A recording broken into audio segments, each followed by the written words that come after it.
Hello दोस्तों, कैसे हो आप सभी। आशा करती हूँ आप सभी स्वस्थ होंगे। मैं आप सभी का अपने चैनल हिंदी क्लासेस में बहुत बहुत स्वागत करती हूँ। तो भाई आप सभी के लिए मैंने चैप्टर वाइज सीरीज चला रखी है। उसका चैप्टर हम 3 कर रहे हैं और तीसरा चैप्टर हमारा भक्ति काल का, उसमें भी हम एक कीर्तन काव्य कर रहे हैं।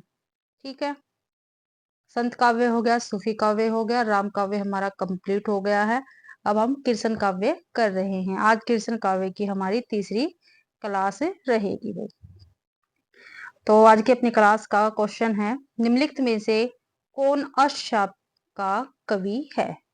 ठीक है भाई, अष्टशाप के कवि बताना इनमें से कौन है। ठीक है, मीराबाई है, रसखान है, सूरदास है, विद्यापति है। तो भाई अष्टशाप के कवि सूरदास जी रहेंगे। ठीक है, सी ऑप्शन बिल्कुल ठीक है अपना। यहाँ पर देख लेते हैं भी व्याख्या में। सी आंसर ठीक है। सूरदास अष्टशाप के कवि हैं। आचार्य रामचंद्र शुक्ल अपने हिंदी साहित्य के इतिहास में कृष्ण भक्ति शाखा के अष्टशाप कवियों का जीवन क्रम निम्नवत दिया है। तो देख लेते हैं, क्योंकि इनका जन्म काल भी हमेशा ही पूछा जाता है अष्टशाप के कवियों का। तो कवि है, जीवन काल है, जन्म स्थान है उनके गुरु है भाई कुंभन दास। इनका जन्म 1468 में हुआ। कहाँ पे हुआ? जमुनावती उत्तर प्रदेश में। इनके गुरु कौन है? वल्लभाचार्य है। सूरदास 1478 में इनका जन्म हुआ। कहाँ हुआ? सीही उत्तर प्रदेश। इनके गुरु वल्लभाचार्य है भाई। परमानंद दास 1493 में इनका जन्म हुआ। कहाँ पे हुआ? कन्नौज उत्तर प्रदेश। इनके गुरु भी वल्लभाचार्य हैं। कृष्ण दास 1496 में इनका जन्म हुआ। चिलोत्रा गुजरात में। इनके गुरु भी वल्लभाचार्य रहेंगे। ठीक है भाई, ये 4 शिष्य वल्लभाचार्य के थे और 4 विठल नाथ के थे। और विठल नाथ ने ही 1565 ईस्वी में अष्टशाप की स्थापना की थी भाई। गोविंद स्वामी 1505 में इनका जन्म हुआ। कहाँ पे हुआ? आंतरी राजस्थान में। और ये इनके गुरु कौन है? विठल नाथ भाई। शीत स्वामी 1515 में इनका जन्म हुआ। मथुरा उत्तर प्रदेश में। इनके गुरु भी विठल नाथ थे। चतुर्बुदास 1530 में इनका जन्म हुआ। कहाँ पे हुआ? जमुनावती उत्तर प्रदेश में। इनके गुरु विठलनाथ थे। नंदास 1533 में इनका जन्म हुआ। कहाँ पर हुआ भाई? रामपुर उत्तर प्रदेश में। इनके गुरु का भी नाम विठलनाथ रहेगा। अगला क्वेश्चन है, निम्नलिखित में से कौन सा कवि कृष्ण भक्ति धारा के कवियों में शामिल नहीं है। भाई कौन सा कवि है जो कृष्ण भक्ति धारा के कवियों में शामिल नहीं है, वो हमें बताना है। नाभादास, नंददास, हरिदास, ध्रुवदास। तो भाई नाभादास शामिल नहीं है कृष्ण भक्ति धारा के कवियों में। नंददास कृष्ण भक्त कवि है, ध्रुवदास भी है और हरिदास भी है। ये ऑप्शन अपना ठीक रहेगा। नाभादास कृष्ण भक्ति धारा के कवियों में शामिल नहीं है। नाभादास राम भक्ति धारा के कवि है। कृष्ण भक्ति धारा के कवि नंददास, हरिदास, ध्रुवदास, सूरदास, कुंभनदास, परमानंद दास, कृष्णदास, गोविंद स्वामी, छीत स्वामी, चतुर्बुदास, रसखान, मीरा, रहीम आदि है भी। और राम भक्ति काव्य धारा के कवि है रामानंद, अगरदास, तुलसीदास, नाभादास, विष्णुदास, हरि नरहरिदास, ईश्वरदास आदि भी। तो ये राम भक्ति शाखा के कवि रहेंगे। ठीक है भाई, अगला क्वेश्चन देखते हैं भाई अगला क्वेश्चन। केवल प्रेम लक्षणा शक्ति, अभी केवल प्रेम लक्षणा शक्ति भक्ति है, सॉरी, केवल प्रेम लक्षणा भक्ति का आधार ग्रहण करने के कारण कृष्ण भक्ति शाखा में अश्लील विलासिता की प्रवृत्ति जागृत हुई है। विचार किसका है? यह भी काफी महत्वपूर्ण कथन है, ये हमें बताना है। क्या भी?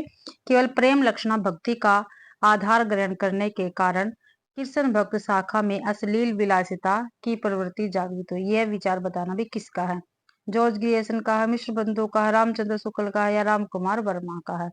तो ये कथन भाई रामचंद्र शुक्ल जी का रहेगा। सी ऑप्शन अपना ठीक है भाई। अगला क्वेश्चन देखते हैं। श्री वल्लभाचार्य ने जिस कृष्ण भक्ति को प्रतिष्ठित किया उसका दार्शनिक आधार बताना है। क्या है? ठीक है, वल्लभाचार्य जी का। तो अद्वैतवाद दर्शन, द्वैतवाद दर्शन, शुद्धाद्वैतवाद या द्वैताद्वैतवाद दर्शन। तो भाई वल्लभाचार्य जी का दार्शनिक आधार है शुद्धाद्वैतवाद दर्शन। सी ऑप्शन ठीक है। वल्लभाचार्य ने अपनी कृष्ण भक्ति में जिस दार्शनिक आधार को अपनाया वह शुद्धाद्वैतवाद था। इसमें पुष्टि भक्ति ही आधार थी। भगवान का पोषण प्राप्त करना ही भक्ति का लक्ष्य था। मध्यकाल के अन्य दर्शन थे मध्वाचार्य का द्वैत दर्शन, शंकराचार्य का अद्वैत दर्शन, निम्बारकाचार्य का द्वैताद्वैतवाद, रामानुजाचार्य का विशिष्टाद्वैतवाद। भाई ये इनके दर्शन थे। भाई अगला क्वेश्चन है भ्रमर गीत प्रसंग का प्रतिपाद्य है। ठीक है, जो भ्रमर गीत है भाई इस प्रसंग का प्रतिपाद्य क्या है ये हमें बताना है। वात्सल्य रस का चित्रण नहीं, गोपियों का विरहवर्णन नहीं, सगुण भक्ति की महिमा का निर्गुण का खंडन। भाई सगुण भक्ति की तो महिमा हुई है और निर्गुण का खंडन किया गया है भ्रमर गीत प्रसंग में। सी ऑप्शन ठीक है अपना। भ्रमर गीत प्रसंग का प्रतिपाद्य है सगुण भक्ति की महिमा का निर्गुण का खंडन। भ्रमर गीत के लेखक सूरदास है। कौन है भाई? भ्रमर गीत के लेखक सूरदास है। भ्रमर गीत सूरदास कृत सूर सागर में संकलित है। हिंदी साहित्य में भ्रमर गीत काव्य परंपरा का प्रवर्तन सूरदास ने किया है। भ्रमर गीत का सर्वप्रथम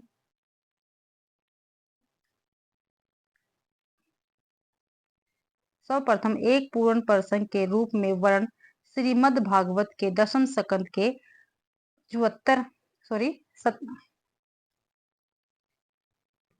47वें अध्याय के 12 से 21 श्लोक में मिलता है। क्या भाई?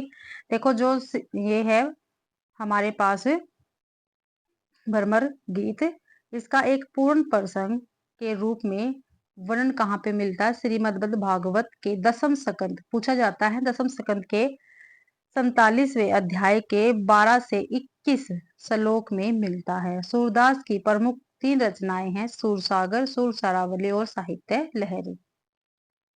अगला क्वेश्चन है भ्रमर गीत का उपजीव ग्रंथ कौन सा है? ठीक है भाई, भ्रमर गीत का उपजीव्य ग्रंथ कौन सा है ये हमें बताना है। वही ऊपर आया था ना, तो कौन सा? श्रीमद् भागवत पुराण। भाई श्रीमद् भागवत महापुराण भ्रमर गीत का उपजीवी ग्रंथ है। ये ऑप्शन ठीक रहेगा। भ्रमर गीत का उपजीवी ग्रंथ श्रीमद्भागवत महापुराण का दशम स्कंद माना जाता है। सूरदास ने सूरसागर में 3 भ्रमर गीतों की योजना की है। भ्रमर गीत का सर्वप्रथम एक पूर्ण प्रसंग के रूप में वर्णन श्रीमद् भागवत के दशम स्कंद के 47वें अध्याय के 12 से 21 श्लोक में मिलता है। हिंदी साहित्य में भ्रमर गीत परंपरा का प्रवर्तन सूरदास ने किया। भाई अगला क्वेश्चन है सूरदास के दृष्टिकूट पद किस काव्य ग्रंथ में संकलित है? क्या भाई सूरदास के जो दृष्टिकूट पद है वो किस काव्य में संकलित है? तो किस में है भाई? सूरसागर में है, साहित्य लहरी में, सुरसारावली में, या इनमें से कोई नहीं? तो भाई सूरदास के दृष्टिकूट पद वही साहित्य लहरी में संकलित है। बी ऑप्शन अपना ठीक रहेगा। सूरदास के दृष्टिकूट पद साहित्य लहरी काव्य ग्रंथ में संकलित है। साहित्य लहरी 1550 ईस्वी में अलंकार और नायिका भेदों के उदाहरण प्रस्तुत करने वाले 118 दृष्टिकूट पद है। सूरदास को वात्सल्य रस का सम्राट कहा जाता है। और दृष्टिकूट पदों का क्या अर्थ होता है? दोहरे अर्थ वाले। क्या भाई? दोहरे अर्थ वाले। ठीक है, दृष्टिकूट पद का अर्थ होता है। श्रृंगार और वात्सल्य रस का सम्राट किस कवि को कहा जाता है? क्या भाई? श्रृंगार और वात्सल्य रस का सम्राट किस कवि को कहा जाता है? तुलसीदास, सूरदास, नंददास, कृष्णदास। तो भाई सूरदास को श्रृंगार और वात्सल्य रस का सम्राट कवि कहा जाता है।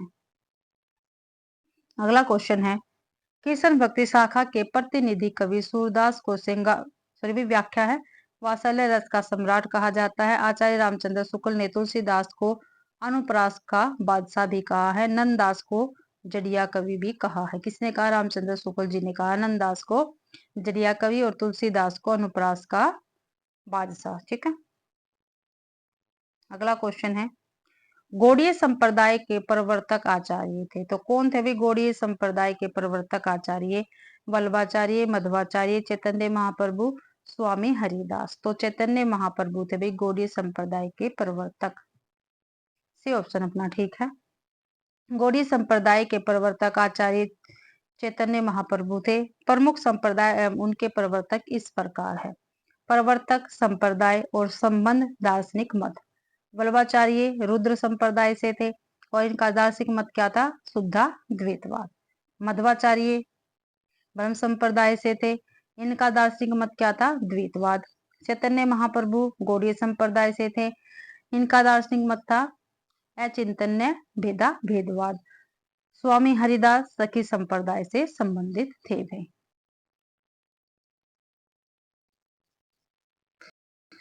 अष्टशाप में कवियों की संख्या कितनी थी? तो भाई कितने थे भाई अष्टशापी कवि? तो 10, 8, 12, 15। तो अष्टशाप के कवि कितने थे? 8 थे भाई। बी ऑप्शन अपना ठीक रहेगा। 4 वल्लभाचार्य के और 4 विठलनाथ के, तो टोटल 8 थे अष्टशाप के कवि। अष्टशाप में कवियों की संख्या 8 थी। गोस्वामी विठलनाथ ने 1565 में 4 वल्लभाचार्य और 4 अपने शिष्यों को मिलाकर अष्टशाप की स्थापना की। अष्टशाप के 8 कवि इस प्रकार हैं और विठलनाथ के ही पिता थे वल्लभाचार्य, भी आपको ध्यान रखना है। अष्टशाप के कवि दे रखे हैं यहाँ पे कुंभनदास, सूरदास, परमानंदास, कृष्णदास, गोस्वामी, शीत स्वामी, चतुर्बुदास और नंददास। भाई प्रथम 4 वल्लभाचार्य के तथा अंतिम 4 विठलनाथ के शिष्य है। अगला क्वेश्चन है, निम्न को कालक्रम के अनुसार व्यवस्थित कीजिए। तो कालक्रम के अनुसार हमें व्यवस्थित करना है। सूरदास, स्वामी हरिदास, मीराबाई और रसखान। तो भाई कालक्रम के अनुसार सबसे पहले स्वामी हरिदास जी आएंगे। तो हरिदास जी 2 में हैं, इसलिए ये कट गए यहाँ से। ठीक है, फिर हरिदास जी के बाद आएंगे सूरदास, यहाँ भी सूरदास है, स्वामी हरिदास और सूरदास।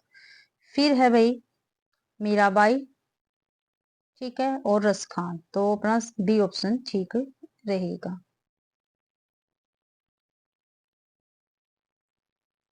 यहाँ पे देख लेते हैं, स्वामी हरिदास का जन्म 1478 में, सूरदास का भी 1478 में, मीराबाई का 1516 में, रसखान का 1533 में। अगला क्वेश्चन है, 252 वैष्णव की वार्ता की भाषा क्या है? जो 252 वैष्णव की वार्ता, इसकी भाषा पूछिए भी क्या है? ब्रज भाषा, खड़ी बोली, अवधी है, बघेली है। तो भाई 252 वैष्णव की वार्ता जो है रचना, इसकी भाषा ब्रज भाषा रहेगी और ये गोकुलनाथ की रचना है भाई। और गोकुलनाथ विठलनाथ के पुत्र और वल्लभाचार्य के पुत्र थे। व्याख्या में देख लेते, 252 वैष्णव की वार्ता की भाषा ब्रज भाषा है। इस वार्ता ग्रंथ के लेखक गोस्वामी गोकुलनाथ है। इस वार्ता ग्रंथ के अतिरिक्त 84 वैष्णव की वार्ता भी गोकुलनाथ का ग्रंथ है। इन दोनों ग्रंथों का संबंध वल्लभ संप्रदाय से है भाई। अगला क्वेश्चन है, मीराबाई से संबंधित कौन सा कथन सही नहीं है? जो नहीं है वो हमें बताना है भाई, जो सही नहीं है वो हमें बताना है। तो देखते हैं क्या सही नहीं है। उन्होंने मुक्त भाव से सभी भक्ति संप्रदाय का प्रभाव ग्रहण किया। क्या भाई जो मीराबाई थी उन्होंने भी मुक्त भाव से सभी भक्ति संप्रदाय का प्रभाव ग्रहण किया है। देखते हैं आगे, उन्होंने लोक जीवन में रची बसी भाषा का प्रयोग किया। देखते हैं, अपने अधिकांश पदों में कृष्ण को बंशीधर, नंदन, नंद नंदन, श्याम सुंदर, गोपाल आदि नामों से याद किया है। उनकी भक्ति माधुर्य भाव की है। देखो ये तो बिल्कुल ठीक है, क्योंकि हमने कल भी क्वेश्चन देखे थे। ठीक है, उनकी जो भक्ति थी वो माधुर्य भाव की थी भाई। तो भाई इनमें से कोई भी कथन गलत नहीं है। उन्होंने मुक्त भाव से सभी संप्रदायों का प्रभाव ग्रहण किया था। ठीक है, देखते हैं आगे, व्याख्या में सभी कथन बिल्कुल ठीक है, एक भी कथन इनमें से गलत नहीं है। मीराबाई ने मुक्त भाव से सभी भक्ति संप्रदाय यानी संप्रदाय निरपेक्ष कृष्ण भक्त का प्रभाव ग्रहण किया। उन्होंने लोक जीवन में रची बसी भाषा का प्रयोग किया। अपने अधिकांश पदों में कृष्ण को वंशीधर, नंद नंदन, श्याम सुंदर, गोपाल आदि नाम से याद किया है। उनकी भक्ति माधुर्य भाव की थी। मीराबाई की भाषा राजस्थानी मिश्रित ब्रज भाषा है भाई। अगला क्वेश्चन है, सूर कवित सुनी कौन कवि जो नहीं सिर चालन करे? क्या भी सूर कवित सुनी कौन कवि जो नहीं सिर चालन करे? सूरदास के संबंध में यह प्रस्तुति कथन किसका है? तो ब्रजनंदन का है, पंडित परशुराम चतुर्वेदी का, विठलनाथ का या नाभा दास का है? तो ये कथन भाई नाभा दास का रहेगा। डी ऑप्शन बिल्कुल ठीक है। सूर कवित सुनी, कौन कवि जो नहीं सिर चालन करे। सूरदास के संबंध में यह प्रस्तुति कथन नाबादास का है। नाबादास ने हिंदी भक्तमाल की परंपरा का सूत्रपात किया है। इनके गुरु का नाम अगरदास था। नाबादास ने सन 1585 ईस्वी के आसपास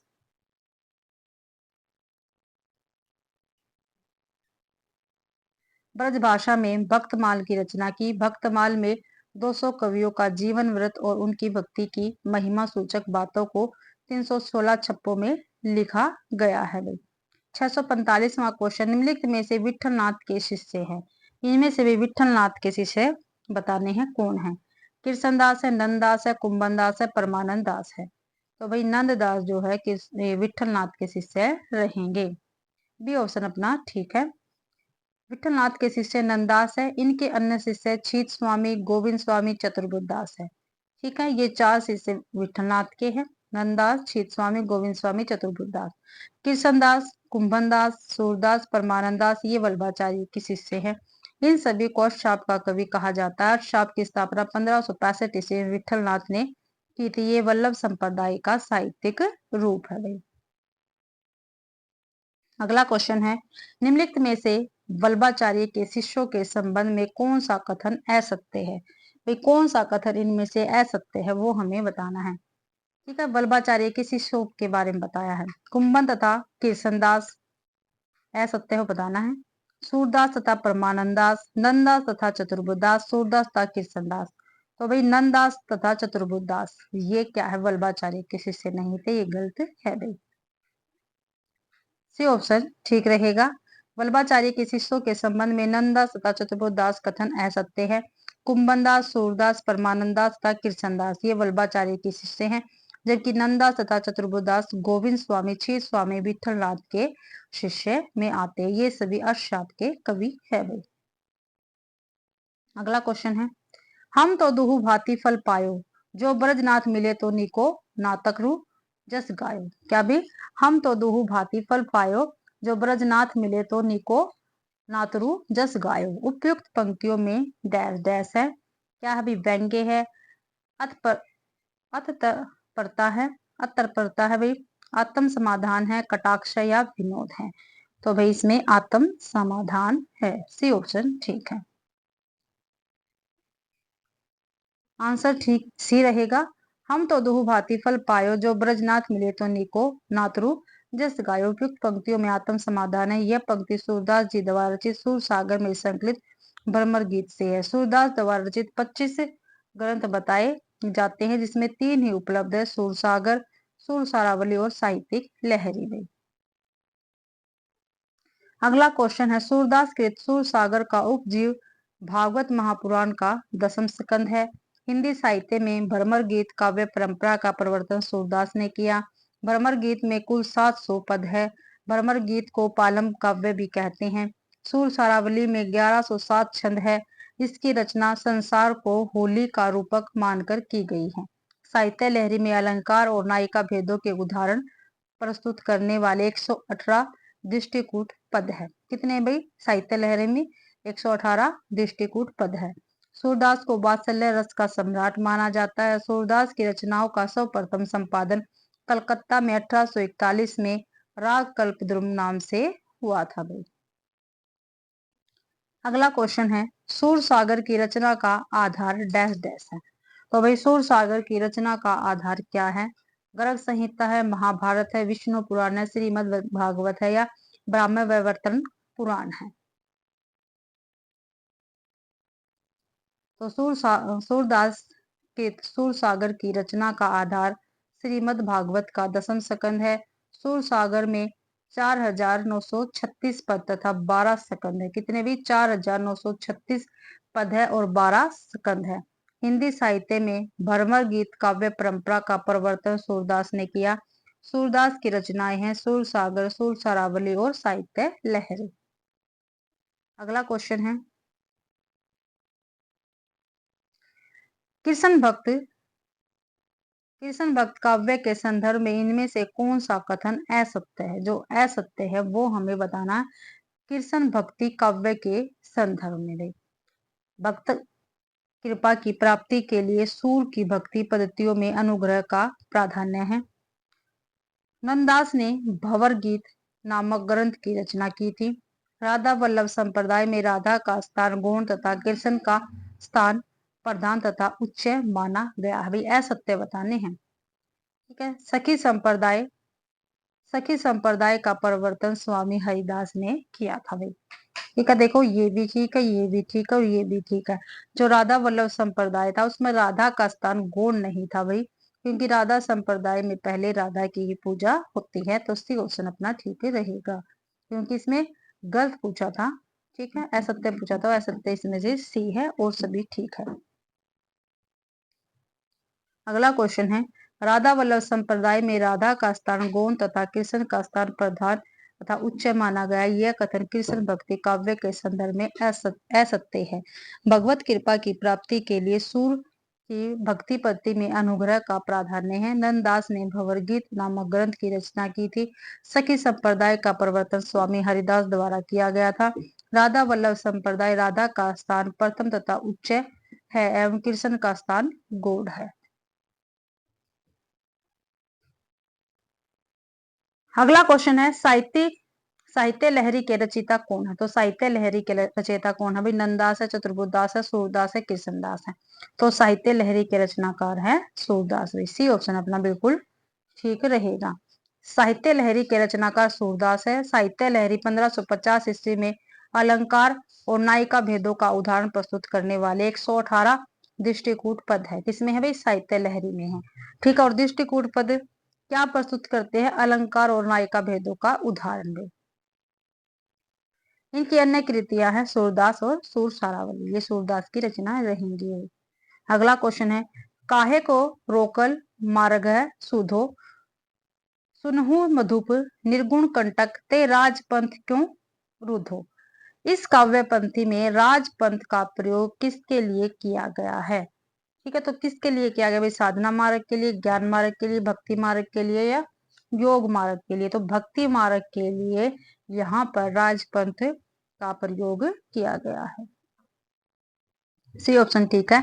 उपयुक्त काव्य में राजपंथ का प्रयोग भक्ति मार्ग के लिए किया गया है। यह सूरदास द्वारा रचित भ्रमर गीत में इस पंक्ति का उल्लेख है भाई। अगला क्वेश्चन है, वल्लभाचार्य ने अपने मार्ग का नाम पुष्टि मार्ग क्यों रखा? क्या भाई वल्लभाचार्य ने अपने मार्ग का नाम पुष्टि मार्ग क्यों रखा था? तो क्यों रखा था भी देखते हैं।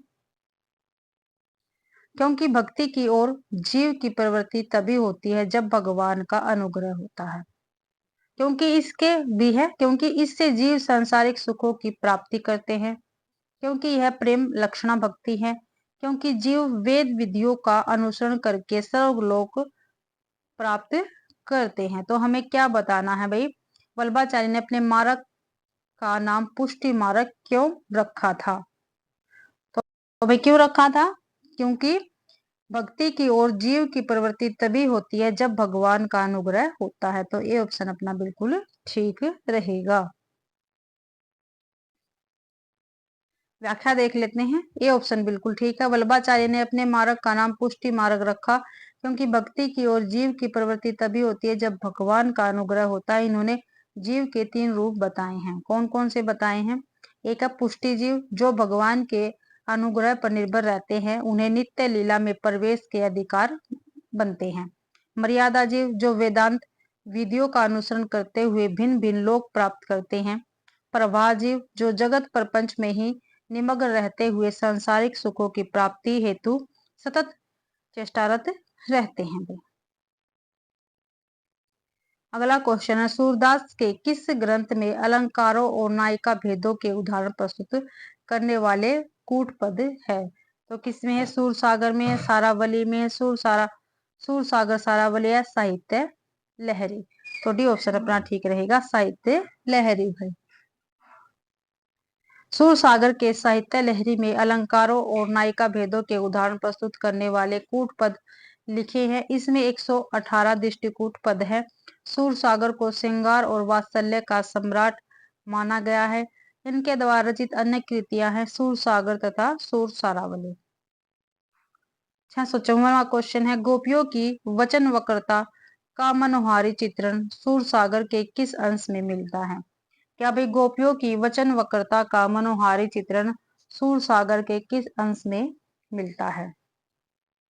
तो बाल लीला में, प्रेम लीला में, दान लीला में या भ्रमर गीत में? तो भ्रमर गीत में मिलता है। डी ऑप्शन अपना ठीक रहेगा। अगला क्वेश्चन है, गोपियों की वचन वक्रता का मनोहारी चित्रण सूरसागर के भ्रमर गीत अंश में मिलता है। सूरदास के सूरसागर का उपजीवी भागवत महापुराण का 10वां स्कंद है। हिंदी साहित्य में भ्रमर गीत काव्य परंपरा का प्रवर्तन सूरदास ने किया। भ्रमर गीत को उपालम काव्य भी कहते हैं। आचार्य रामचंद्र शुक्ल ने इसे ध्वनि काव्य कहा है। अगला क्वेश्चन, जिस प्रकार स्वामी रामानंद ने विष्णु के अवतार राम की उपासना पर जोर दिया, उसी प्रकार किस आचार्य ने कृष्ण को लेकर जनता को रसमगन किया है? तो भाई मध्वाचार्य, रामानुज, वल्लभाचार्य या शंकराचार्य? तो वल्लभाचार्य। सी ऑप्शन अपना ठीक रहेगा। जिस प्रकार स्वामी रामानंद जी ने विष्णु के अवतार राम की उपासना पर जोर दिया है, उसी प्रकार वल्लभाचार्य ने कृष्ण को लेकर जनता को रसमगन किया है। वल्लभाचार्य द्वारा रचित ग्रंथ पूर्व मीमांसा भाष्य, उत्तर मीमांसा तथा अनुभाष्य तथा तत्वदीप निबंध श्रीमद् भागवत का सूक्ष्म टीका है। अगला क्वेश्चन, निम्नलिखित में से कौन अर्थशास्त्र के कवि नहीं है? ठीक है भाई, बार बार ये क्वेश्चन पूछे जाते हैं पेपर में। अर्थशास्त्र के 8 कवि हैं, आप सभी को पता है। 4 वल्लभाचार्य के और 4 विठल दास के। तो इसमें पूछा गया कौन सा अर्थशास्त्र का कवि नहीं है? तो रैदास, सूरदास, परमानंद दास या कुंभन दास भाई? तो जो रैदास है वे अर्थशास्त्र के कवि नहीं है, क्योंकि रैदास क्या है? एक संत कवि है भाई। क्या है? संत कवि हमारे रहेंगे। अगला सॉरी व्याख्या इस क्वेश्चन की आंसर ये बिल्कुल ठीक है। रैदास ज्ञानाश्री शाखा के संत कवि है, न कि अर्थशास्त्र के कवि। अर्थशास्त्र की स्थापना स्वामी विठल नाथ ने सन 1565 ईस्वी में 4 अपने तथा 4 अपने पिता वल्लभाचार्य के शिष्यों को मिलाकर किया था। यह 8 कृष्ण भक्त कवियों का समूह है। अर्थशास्त्र के 8 कवि इस प्रकार है भाई, वल्लभाचार्य के शिष्य और विठलनाथ के शिष्य। इधर तो वल्लभाचार्य के और इधर विठलनाथ के है। सूरदास, कुंभनदास, परमानंदास, कृष्णदास ये है वल्लभाचार्य के शिष्य, और विठलनाथ के है गोविंद स्वामी, छेद स्वामी, चतुर्बुदास और नंददास।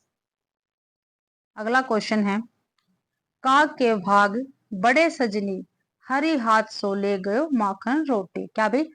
काग के भाग बड़े सजनी हरी हाथ सो ले गयो माखन रोटी। तो ये किसकी पंक्ति है?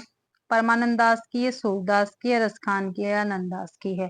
तो ये पंक्ति भाई रसखान की रहेगी। सी ऑप्शन अपना बिल्कुल ठीक है। काग के भाग बड़े सजनी हरी हाथ सो ले गयो माखन रोटी रसखान की पंक्तियां हैं। अन्य कवियों की पंक्तियां हैं, जब ते प्रीति शाम तकीनी ता दिन ते मेरे इन नैनी ने कहे नींद न लीनी। तो परमानंद दास की पंक्ति है। यहाँ से लेकर यहाँ तक काफी बार पेपर में पूछी गई है भाई। दिन ते मेरे इन नैनी ने कहीं नींद न लीनी। ठीक है, लेकिन हमको पूरी पंक्ति करनी है, क्या पता ऊपर से आ जाए। ठीक है, एक पंक्ति आ जाए, क्या पता है दूसरे वाली पंक्ति आ जाए भाई। जब ते प्रीति शाम तकीनी ता दिन ते मेरे इन नैनी ने कहीं नींद न लीनी। तो परमानंद दास की पंक्ति रहेगी। प्रभु हो सब पतिनन को टीको। क्या भाई? प्रभु हो सब पतिनन को टीको, ये सूरदास की पंक्ति रहेगी। अगली पंक्ति है, शेष महेश गणेश दिनेश सुर से हु जसा जाही निरंतर गावे। तो ये रसखान की पंक्ति रहेगी। यहाँ तक पेपर में काफी बार पूछी गई है। शेष महेश गणेश दिनेश ये रसखान की पंक्ति है भाई। ठीक है, नव मरक्त मणि श्याम कनक मणि गमन ब्रज बाला वृंदावन को रीजी मनहु परिहाई माला। तो ये कंप्लीट रसखान की पंक्ति रहेगी। अगला क्वेश्चन है, सूरदास किस संप्रदाय में दीक्षित हुए थे? जो सूरदास जी है वो किस संप्रदाय में दीक्षित हुए थे? तो निम्बार्क संप्रदाय में, पुष्टि मार्गी संप्रदाय में, रामानंदनी संप्रदाय में या सखी संप्रदाय में? तो सूरदास जी पुष्टि मार्गी संप्रदाय में दीक्षित हुए थे भाई। बी ऑप्शन बिल्कुल ठीक है अपना। सूरदास पुष्टि संप्रदाय में दीक्षित हुए थे। पुष्टि मार्गो संप्रदाय के प्रवर्तक वल्लभाचार्य है। निम्बार्क संप्रदाय के प्रवर्तक निम्बार्काचार्य। सखी संप्रदाय के प्रवर्तक कौन थे भाई? हरिदास थे। सूरदास के प्रमुख ग्रंथ है सूरसागर, साहित्य लहरी, सूरसारावली आदि भाई। अगला क्वेश्चन है, महाकवि सूरदास का जन्म कहाँ पे हुआ था? तो वृंदावन, मथुरा, मगहर, सिही। तो सिही में सूरदास जी का जन्म हुआ था। डी ऑप्शन ठीक है। महाकवि सूरदास का जन्म स्थान सिही है। सूरदास के जन्म के संबंध में दो मत है। श्याम सुंदर दास, आचार्य शुक्ल, हजारी प्रसाद द्विवेदी इनका जन्म स्थान रुनकता यानी गौ घाट मानते हैं। रुनकता, ठीक है। कौन कौन मानते हैं? श्याम सुंदर दास, आचार्य शुक्ल और हजारी प्रसाद द्विवेदी जी सूरदास का जन्म स्थान गुणकता मानते हैं जो गौ घाट पे है। जबकि वार्ता साहित्य में डॉक्टर नगेंद्र, गणपति चंद्र गुप्त सिही मानते हैं, ठीक है, सिही मानते हैं। मगहर में कबीरदास की मृत्यु हुई थी। अगला क्वेश्चन है, सखी संप्रदाय के प्रवर्तक थे। तो सखी संप्रदाय के वे प्रवर्तक कौन थे? रामानंद, स्वामी हरिदास, वल्लभाचार्य, परमानंद दास। तो काफी बार आ चुका है। सखी संप्रदाय के प्रवर्तक स्वामी हरिदास थे भाई। बी ऑप्शन ठीक है। सखी संप्रदाय के प्रवर्तक स्वामी हरिदास थे। इस संप्रदाय को हरिदासी व टट्टी संप्रदाय के नाम से भी जाना जाता है। यह निम्बार्क संप्रदाय की एक शाखा है। इस संप्रदाय के लोग आगरा में यमुना किनारे बांस की टट्टी बनाकर रहते थे, इसलिए इसे टट्टी संप्रदाय भी कहते हैं। अगला क्वेश्चन है, सूरदास के गुरु का नाम क्या था? जो सूरदास जी थे इनके गुरु का क्या नाम था? विष्णु स्वामी, रामानंद, वल्लभाचार्य, विठलनाथ। तो भाई सूरदास के गुरु का नाम वल्लभाचार्य था। सी ऑप्शन अपना बिल्कुल ठीक है। सूरदास के गुरु का नाम वल्लभाचार्य था। सूरदास जी पहले कवि है जिन्होंने ब्रज भाषा को साहित्यिक की भाषा के रूप में प्रतिष्ठित किया। इनके कुल 25 ग्रंथ बताए जाते हैं, परंतु 3 ग्रंथ उपलब्ध है, सूरसागर, साहित्य लहरी और सूरसारावली भाई। अगला क्वेश्चन है, सूरदास ने श्रीमद् भागवत के किस स्कंद को आधार बनाया है? ठीक है, तो किस स्कंद को आधार बनाया है भाई सूरदास ने? सप्तम, पंचम, तृतीया स्कंद या दसम? तो भाई दसम स्कंद को सूरदास ने श्रीमद् भागवत के स्कंद, दसम स्कंद को अपना क्या भाई आधार बनाया है। सूरदास ने श्रीमद् भागवत के दसम स्कंद को आधार बनाया। सूरदास ने सूरसागर की रचना श्रीमद् भागवत के अनुकरण पर की थी। इसमें 1.25 लाख पद बताए गए हैं। कितने भी 1.25 लाख पद बताए गए हैं सूरसागर में, परंतु 4,936 पद ही मिलते हैं। लेकिन हमें मिले कितने? 4,936 पद। सूरसागर में सूरदास ने भ्रमर गीत का वर्णन किया है। भ्रमर गीत श्रीमद् भागवत के दसम स्कंद के 47वें अध्याय के 10वें श्लोक से लिया गया है। भ्रमर इस लोलुप एवं प्रेम प्रवंकक का प्रतीक है, क्योंकि यह कभी किसी एक कली या एक पुष्प का रस पान नहीं करता और इसके हृदय में कभी स्थिरता नहीं होती। शुक्ल ने इसे ध्वनि काव्य या उपालम काव्य कहा है। ठीक है, रामचंद्र शुक्ल ने इसे क्या कहा है भाई? भ्रमर गीत को ध्वनि काव्य या उपालम काव्य। अगला क्वेश्चन है, राधा वल्लभ संप्रदाय का प्रवर्तन किसने किया? तो राधा वल्लभ संप्रदाय का प्रवर्तन किसने किया था भाई? हित हरिवंश ने, मध्वाचार्य ने, गोपीनाथ ने, गोपाल भट्ट ने। तो राधा वल्लभ संप्रदाय का प्रवर्तन हित हरिवंश ने किया था। ये ऑप्शन अपना बिल्कुल ठीक है। राधा वल्लभ संप्रदाय का प्रवर्तन हित हरिवंश ने किया। इसका प्रवर्तन 1534 ईस्वी में वृंदावन में किया गया। इस संप्रदाय में राधा का स्थान सर्वप्रिय है तथा इसमें तत्सुखी भाव को महत्व प्रदान किया गया है। हित हरिवंश अपनी रचना की मधुरता के कारण श्री कृष्ण की वंशी का अवतार कहे जाते हैं। तो हित हरिवंश जी किसका अवतार कहे जाते हैं? तो श्री कृष्ण की वंशी का अवतार कहे जाते हैं। वे आपको ध्यान रखना है, ये पेपर में पूछा गया है पहले भी। निम्नलिखित में से कौन सी रचना मीरा द्वारा नहीं रची, यानी मीरा की रचना नहीं है इनमें से? तो गीत गोविंद की टीका तो है, राग सोरठा के पद ये भी है, नरसिंह जी का मायरा ये भी है, लेकिन प्रेम वाटिका इनकी रचना नहीं है। ये किसके? ये रसखान की रचना रहेगी, प्रेम वाटिका। सी ऑप्शन ठीक है। प्रेम वाटिका मीराबाई की रचना नहीं है, बल्कि ये रसखान की रचना है। रसखान की प्रमुख रचनाएं हैं सुजान रसखान, प्रेम वाटिका, दान लीला, अष्टयाम, मीराबाई की रचनाएं हैं गीत गोविंद का टीका, नरसिंह जी का मायरा, राग सोरठा, राग गोविंद, मल्लार राग, सत्यभामा, नूरुसन, मीरा की गरबी, रुक्मणी, मंगल भाई। तो ये मीराबाई की रचनाएं रहेंगी। 665वां क्वेश्चन है, निम्नलिखित में से किस ग्रंथ की रचना नंददास ने नहीं की? तो इनमें से कौन सी नंददास की रचना नहीं है? तो गीत गोविंद का टीका हमने अभी ऊपर देखा किसकी है, मीराबाई की रचना है, तो ये नंददास की रचना नहीं रहेगी। रास पंचाध्यायी, अनेकार्थ मंजरी, श्याम सगाई, ये नंददास की रचना रहेगी। व्याख्या में देखते हैं, गीत गोविंद की टीका की रचना नंददास ने नहीं की, बल्कि इसकी रचना मीराबाई ने की है। नंददास अष्टशाप के कवि है। इसकी प्रसिद्ध रचनाएं अनेकार्थ मंजरी, मान मंजरी, सुदामा चरित, रस मंजरी, रूप मंजरी, विरह मंजरी, प्रेम बाराखड़ी, श्याम सगाई, रुक्मणी मंगल, भंवर गीत, रास पंचाध्यायी, सिद्धांत पंचाध्याय, दसम स्कंद भाषा आदि है। अगला क्वेश्चन, निम्नलिखित में से कौन सा संत अकबर के बुलावे पर फतेहपुर सिकरी गया था? ठीक है भाई, तो कौन से गए थे? सूरदास गए थे, कुंभनदास, नंददास या तुलसीदास? तो भाई अकबर के बुलावे पर फतेहपुर सिकरी कौन गए थे? कुंभनदास जी गए थे। बी ऑप्शन अपना बिल्कुल ठीक है। दिए गए संतों में कुंभनदास अकबर के बुलावे पर फतेहपुर सिकरी गए थे। कुंभनदास प्रथम अष्टछापी कवि थे। ये जाति के क्षत्रिय थे।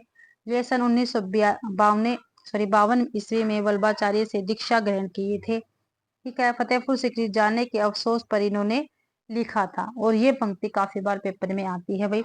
संतन को कहा सिकरी सो काम, आवत जात पनैया टूटी, बिसर गयो हरिराम। तो ये भाई किसकी है? कुम्भन दास की पंक्ति रहेगी और पेपर में पूछी जाती है। अगला क्वेश्चन है, कर्म जोग पुनि ज्ञान उपासन सब ही भ्रम भरमायो, इस काव्य पंक्ति के रचनाकार कौन है? क्या भी कर्म जोग पुनि ज्ञान उपासन सब ही भ्रम भरमायो, तो किसकी है? कबीर की है, तुलसी की है, सूरदास के, परमानंद की। तो सूरदास जी की पंक्ति रहेगी। व्याख्या में देख लेते हैं भाई, कर्म जोग पुनि ज्ञान उपासन सब ही भ्रम भरमायो, उक्त पंक्ति सूरदास रचित भरमर गीत से है। अन्य की प्रसिद्ध पंक्तियां इस प्रकार है, कवि दे रखे हैं भाई, प्रसिद्ध पंक्तियां हैं इनकी। तो कबीर की पंक्ति देखते हैं कौन सी है। तो कबीर की पंक्ति है, माधो मैं ऐसा अपराधी, तेरी भक्ति होत नहीं सादी। तो ये किसकी है? कबीरदास की पंक्ति है। काफी महत्वपूर्ण पंक्ति अभी पेपर में पूछी गई है। क्या भाई? माधो मैं ऐसा अपराधी, तेरी भक्ति होत नहीं सादी। तुलसीदास की है, गोरख जगायो जोग, भक्ति भगायो लोक ते, तुलसीदास की है। परमानंद दास की है, कहाँ करो बैकुंठी जाए, जहाँ नहीं नंद, जहाँ नंद यशोदा नहीं, जह गोप गवाल न गाय। तो ये परमानंद की पंक्ति रहेगी, काफी महत्वपूर्ण भी पेपर में पूछी गई है काफी बार। अगला क्वेश्चन है, किशनगढ़ के भक्त कवि महाराज सावंत सिंह साहित्य के क्षेत्र में किस नाम से जाने जाते हैं? ठीक है भाई, किशनगढ़ के भक्त कवि महाराज सावंत सिंह साहित्य के क्षेत्र में किस नाम से जाने जाते हैं? तो भक्त शिरोमणि, दासानुदास, नागरीदास, राठौड़, वशा वत्सन। तो नागरीदास के नाम से जाने जाते हैं महाराज सावंत सिंह। सी ऑप्शन अपना ठीक है। किशनगढ़ के भक्त कवि महाराज सावंत सिंह साहित्य के क्षेत्र में नागरीदास नाम से जाने जाते हैं। नागरीदास वल्लभ कुल के गोस्वामी रणछोड़ जी के शिष्य थे। इनके इष्ट देव श्री कल्याण राय जी तथा श्री नित्य गोपाल जी थे। इनके रचे पद ब्रज मंडल में काफी प्रसिद्ध थे। नागरीदास के पद इस प्रकार हैं, इक मिलत भुजनी भरी दोरी दोरी, इक टेरी बुलावत और ओरी, को चले जात सहजे सुभाए, पद गाय उठत बोही सुनाए। तो ये नागरीदास के पद रहेंगे भाई।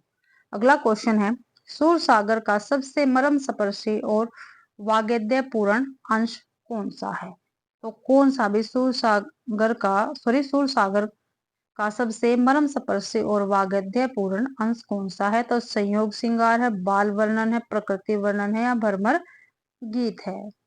तो भाई भरमर गीत है। डी ऑप्शन अपना बिल्कुल ठीक रहेगा।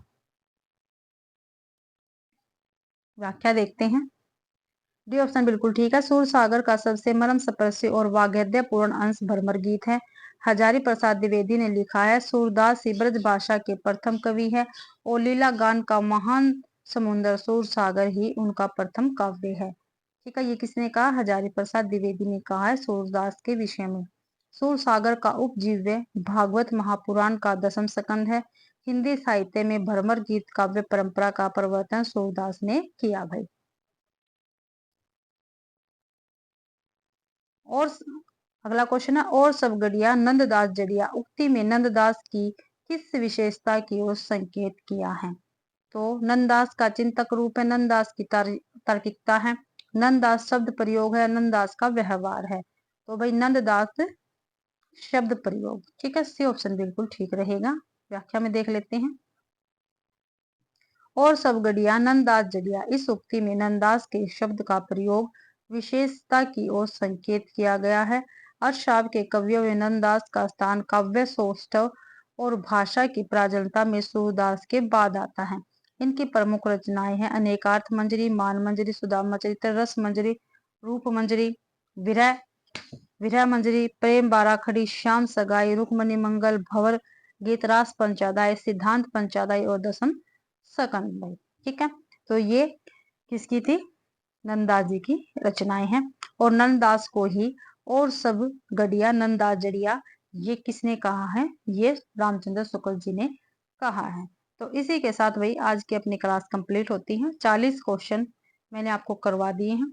आशा करती हूँ भाई आप सभी को क्लास पसंद आई होगी। अगर आप सभी को क्लास पसंद आती है तो प्लीज वीडियो को ज्यादा से ज्यादा शेयर करें, लाइक करें और कमेंट करना बिल्कुल भी ना भूले भाई। ठीक है, चैनल को भी सब्सक्राइब जरूर करें और टेलीग्राम चैनल को भी ज्वाइन करना ना भूलें। आप सभी का मेरी क्लास देखने के लिए बहुत बहुत धन्यवाद।